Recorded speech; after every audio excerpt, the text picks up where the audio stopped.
Sfugge allo sguardo della madre, sparisce in mare, momenti di angoscia per un bimbo di 6 anni, svanito tra le onde, ricerca in corso a Cavallino Treporti. E lotta tra la vita e la morte, il bimbo di 5 anni rimasto intrappolato per 20 minuti nell'auto finita dentro il Sile. Ieri a Jesolo indagata la mamma che era al volante. Loreggia sconvolta dal dolore per la morte di Andrea Brugnaro, stessa tragica fine del fratello Michele a Resana 9 mesi fa, le parole del figlio dell'ultima vittima. Tra domani e mercoledì le autopsie sui 2 operai egiziani morti nella fossa biologica Santa Maria di Sala. Per le difese dei 2 indagati cruciale stabilire chi abbia ordinato loro di scendere nella vasca settica. Ondata di caldo, settimana di fuoco in Veneto, tanto che la regione ha dichiarato lo stato d'allarme climatico da domani fino al 14 agosto. Il SUEM ci aspettiamo un aumento di chiamate.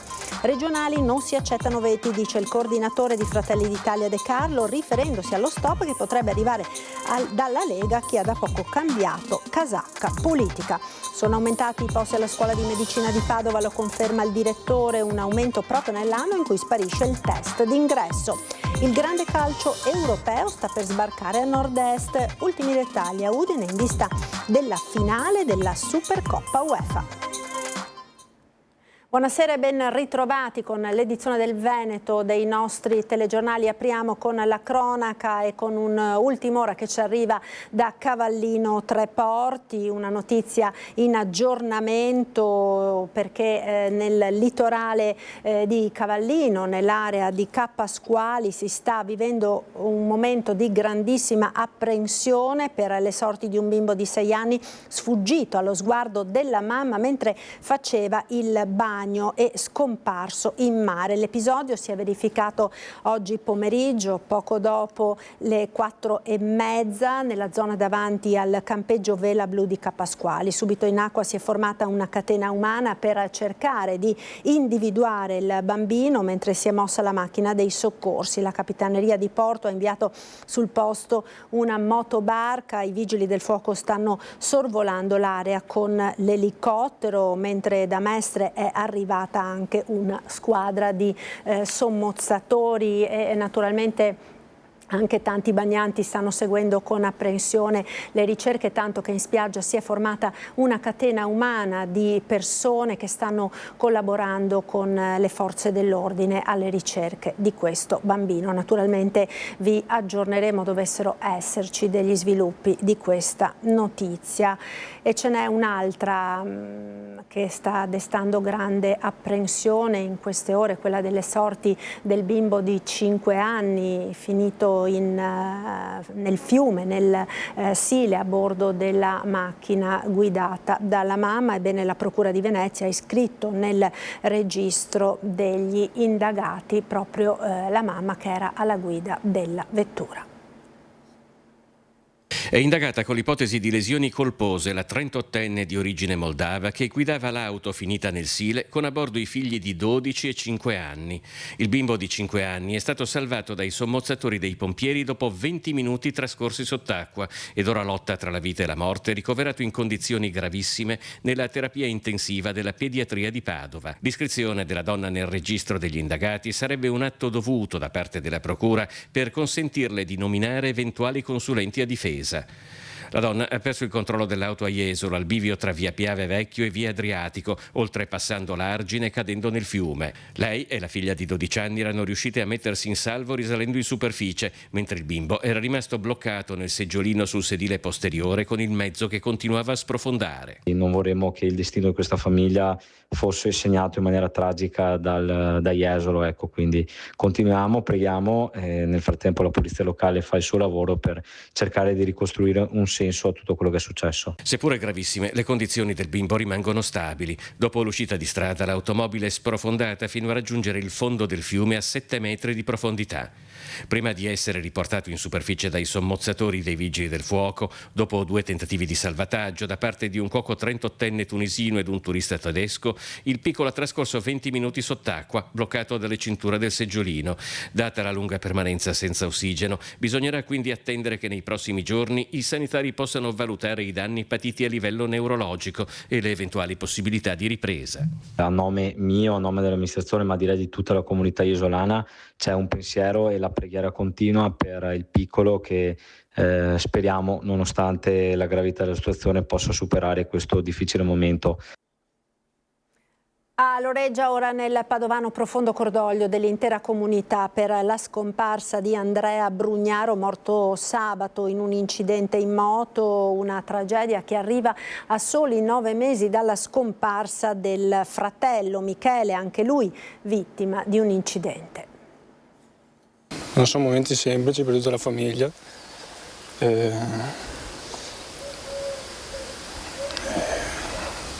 Insomma, ci ha lasciato tanto e adesso dobbiamo capire come organizzarci per andare avanti.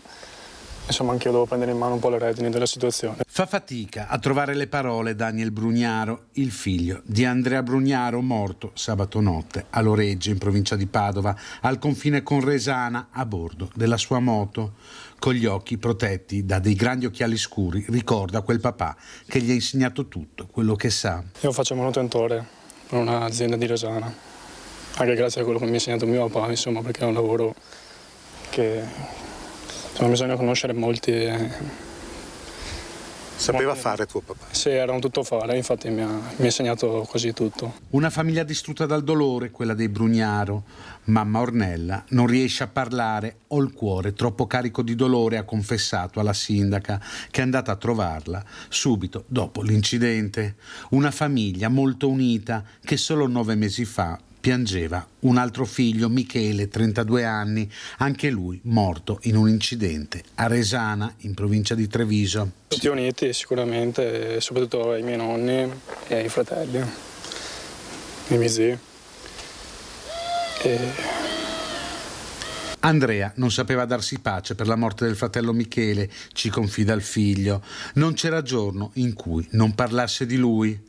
La moto, la passione che li univa, un uomo ricco di interessi, ben voluto da tutti, che ha lasciato molto alla famiglia. Sicuramente la sua disponibilità, la sua inventiva nei lavori, la capacità di essere autonomi, diciamo che è stato un gran maestro. La data dei funerali è fissata per giovedì alle 10 alla chiesa di Loreggia. Per volontà della famiglia, inoltre, non saranno interrotti i festeggiamenti della fiera di San Rocco. Ieri, quando sono andata a parlare con la famiglia e chiedere, condividere con loro il cosa fare, la risposta è stata: Andrea amava le sagre, amava le feste e non avrebbe mai voluto ci fosse un'interruzione. Sicuramente come amministrazione parteciperemo alle esequie.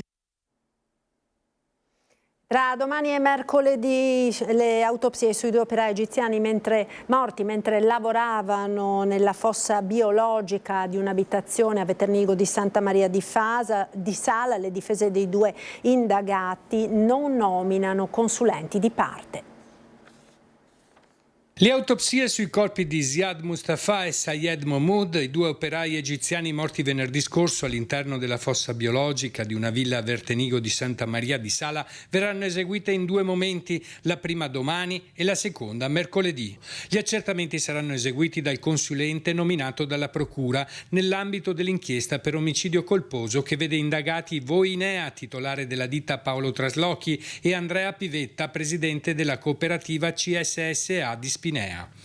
All'udienza di oggi l'avvocato Matteo Garbisi, difensore di Voinea, ha confermato che la difesa non nominerà un consulente tecnico di parte per seguire l'autopsia, una scelta condivisa anche dal legale di Pivetta, l'avvocato Francesco Schioppa. La causa della morte, per quanto importante, non sposta i termini della responsabilità penale, ha dichiarato Garbisi, spiegando che si tratta di un accertamento puro destinato a ricostruire solo la dinamica oggettiva del decesso. Secondo la difesa, il punto centrale è stabilire chi abbia preso la decisione di far scendere i 2 operai nella vasca. Che siano morti per annegamento o per esalazioni tossiche, ha aggiunto l'avvocato, è irrilevante rispetto alla responsabilità di chi ha ordinato quell'intervento. Proprio per questo le difese hanno scelto di non partecipare all'accertamento tecnico in qualità di parte. Il consulente del pubblico ministero procederà quindi in autonomia, come previsto nei casi di accertamento tecnico non ripetibile. Le responsabilità penali saranno valutate solo al termine delle indagini. Per quanto riguarda il deposito della relazione autoptica, il pubblico ministero ha concesso al proprio consulente 90 giorni di tempo. Ondata di caldo, si apre una settimana rovente anche in Veneto. La regione ha dichiarato lo stato di allarme climatico per disagio fisico da domani fino al 14 di agosto.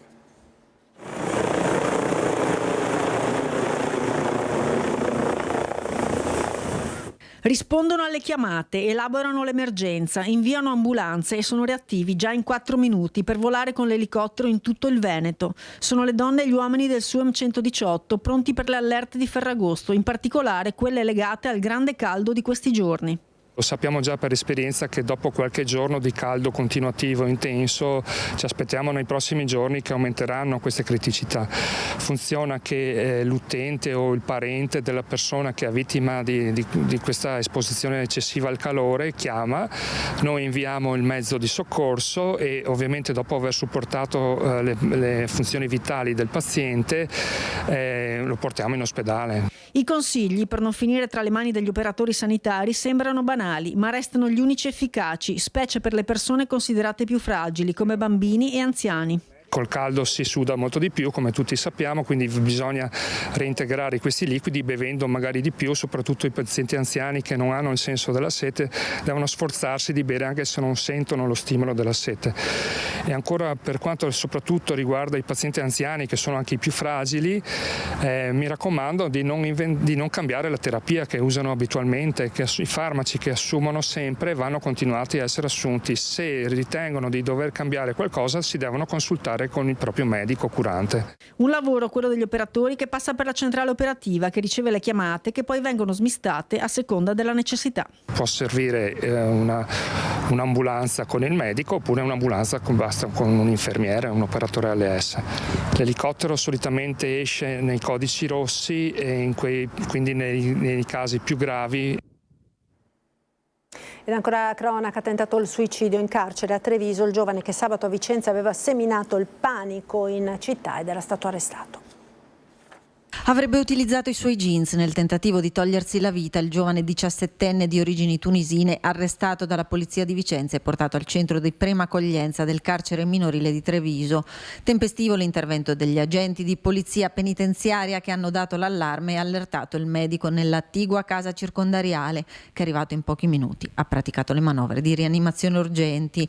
Il giovane minore non accompagnato è stato trasferito all'ospedale di Treviso e ricoverato in rianimazione. Di sabato pomeriggio l'arresto. Aveva seminato il panico nel cuore della città di Vicenza tra rapine, tentate e messe a segno in poche ore in città tra Ponte San Michele, Viale Margherita, Viale 10 Giugno, per poi sfuggire alle forze dell'ordine, la folle fuga, tuffandosi nel retrone per poi risalire la riva e riuscire ad arrampicarsi e barricarsi all'interno di un palazzo in Contrassantissimi Apostoli.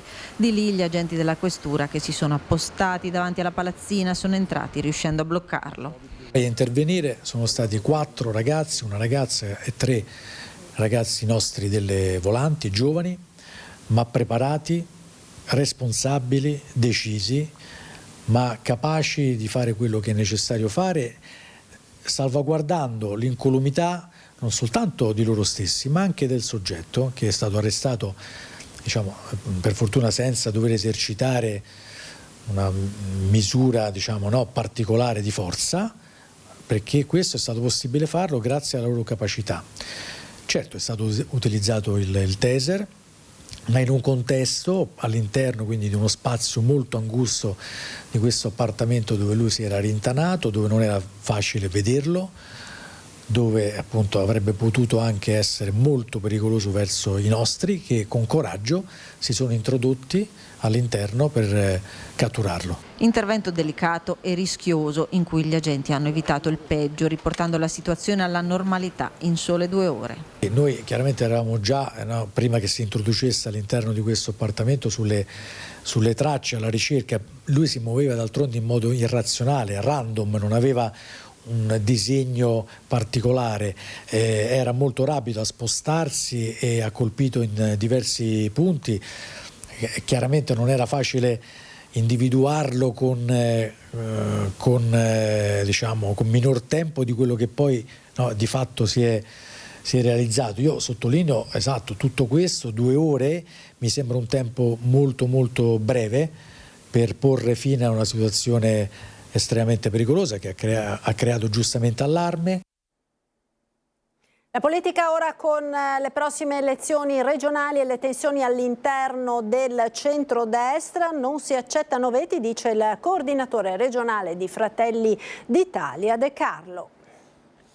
Fosse per me candiderei la Rizzotto, però non dipende solo da me e quindi credo che chiunque faccia una valutazione sappia che giovarsi dell'esperienza, soprattutto in un momento in cui noi aumenteremo il numero di consiglieri e quindi abbiamo bisogno anche dell'esperienza, sia una cosa direi normale. Ogni forza politica all'interno della coalizione è libera di mettere in lista chi vuole, che sia un militante di lunga data o uno appena arrivato da un altro partito. Fa il nome della più nota degli ex leghisti, il coordinatore regionale di Fratelli d'Italia Luca De Carlo, ribadendo che l'ipotesi di vedersi imporre veti dagli alleati è così remota che neppure se l'aspetta. Non credo che arriverà mai al tavolo del centrodestra questa proposta e se dovesse venire per noi sarebbe irricevibile, perché è chiaro che ciascuno di noi farà le liste secondo propria coscienza e quindi senza veti, perché con i veti non si fanno le coalizioni, non si costruisce mai nulla, e poi perché se uno oggi andava bene quando era leghista non può non andare bene nell'alveo del centrodestra, si ha una casacca diversa. Nulla osta, dice De Carlo, a mettere in campo una lista Zaia, sebbene sarebbe inusuale, aggiunge, una lista che porti il nome di uno che non è candidato presidente. Però è una valutazione che spetta alla Lega. Come la Lega intende approcciarsi a queste elezioni non è un problema di Fratelli d'Italia, o meglio, non è un tema che Fratelli d'Italia deve affrontare.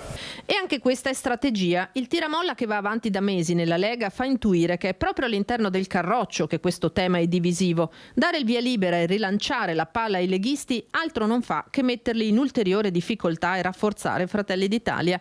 Quanto al candidato presidente del centrodestra, De Carlo ribadisce che non c'è fretta, nome a settembre, elezioni il 16 o 23 novembre e non esclude possa trattarsi di un civico. Io credo che tutte le ipotesi siano al vaglio dei nostri leader al tavolo nazionale, sia che sia di Fratelli d'Italia, sia che sia della Lega, o sia che sia una persona che faccia sintesi su entrambe le posizioni, quindi nessuna preclusione nemmeno nei confronti di un civico naturalmente. Non nascondendo che quello di Matteo Zoppas sarebbe un nome molto apprezzato. Matteo è una persona che sta svolgendo uno straordinario lavoro a Lice, sta mettendo veramente anima e corpo in quello che sta facendo, lo sta facendo bene e quindi credo che possa svolgere bene sia quello e mai se dovessimo chiederglielo anche il ruolo di governatore, immagino. Ed ora in casa Lega, unico tra gli assessori leghisti della Giunta Zaia a non autocandidarsi per le prossime elezioni, Giampaolo Bottacin si toglie qualche sassolino dalle scarpe. Sentiamo. Sono arrivate 158 candidature più altre 40, siamo quasi a 200 candidature e i posti in lista mi pare che siano molti meno, una cinquantina, quindi comunque la scelta la fa il segretario del partito. Io nel corso di questi anni penso di aver fatto i compiti per casa. Unico tra gli assessori della Giunta Zaia a non aver presentato la propria autocandidatura, all'indomani del direttivo regionale della Liga, Giampaolo Bottacin diventa un caso nel carroccio veneto, alle prese con un esercito di candidati ed un futuro che, dicono i sondaggi, vedrà le file dei consiglieri considerevolmente ridimensionate. Bottacin, più volte in rotta di collisione con i vertici nazionali del partito, snocciola i risultati portati a casa in questi anni, dall'autonomia sull'idroelettrico alle opere di difesa del suolo per oltre 2 miliardi di euro, il piano rifiuti e quello cave e la riforma della protezione civile. Sono stato di gran lunga il più votato del Veneto, perché non ho preso il più alto numero di preferenze, quelle le ha prese marcato, però ricordo che il mio collegio elettorale è un quarto rispetto a quello di Padova, e quindi le mie 9.000 preferenze in un bacino elettorale come quello di una provincia come può essere Padova, credo di aver dimostrato di aver portato qualcosa al partito, no? L'11% degli elettori bellunesi hanno scritto il mio nome 5 anni fa, i compiti per casa mi pare di averli fatti, l'80% del piano triennale delle opere pubbliche del Veneto è fatto da opere di difesa del suolo, cioè io più di questo non posso dire, dopodiché spetta a Stefani decidere chi vuole candidare. Ed in tempi nei quali si continua a parlare di valori aggiunti per il partito, vedi lista Zaia, Bottacin si toglie un sassolino dalla scarpa. Può anche essere che qualcuno ritenga che io non sia un valore aggiunto, ma questo lo deciderà il partito, io non entro nel merito di questo. Intanto in casa centrosinistra, azione orientata verso il sostegno a Manildo, stando alle parole del presidente regionale Niccolò Rocco, ma non c'è ancora la certezza. Intanto la candidata del PD Antonella Tocchetto non ha dubbi sulla naturale collocazione dei calendiani. Le sue parole nella nostra prima edizione. Io credo che sia la collocazione naturale di Calenda, perché è vero che Calenda a livello nazionale dice noi votiamo anche dei provvedimenti, non guardiamo alle persone ma guardiamo ai provvedimenti, ma nel caso di specie insomma è più connaturale la loro posizione all'interno del centro-sinistra. Io confido che loro ci saranno insieme alla lista di Renzi, penso che faranno un listone unico, come ad esempio i civici. Stiamo chiudendo, ma quando si tratta di regione o quando si tratta della politica nazionale, due schieramenti secondo me è la cosa giusta, ci si confronta su programmi e idee, due schieramenti compatti, quindi per quello che riguarda il centro-sinistra che va dal centro Calenda alla sinistra di AVS, comprese le liste civiche, e per quello che riguarda la destra che va dalla Lega a Fratelli d'Italia con Forza Italia. Le posizioni diverse tra centro-sinistra e centrodestra sono chiarissime, insomma noi siamo per come dire, qualcosa di collegato ma di condiviso, mentre loro sono molto per la persona, come dire, il leader che avanza. Noi siamo per un lavoro collettivo che magari è più difficile, però può essere più, come dire, interessante come risposta ai cittadini. Sono aumentati i posti alla scuola di medicina di Padova, lo conferma il direttore Angelo Deitò. Un aumento proprio nell'anno nel quale sparisce il test d'ingresso sostituito dal biennio filtro.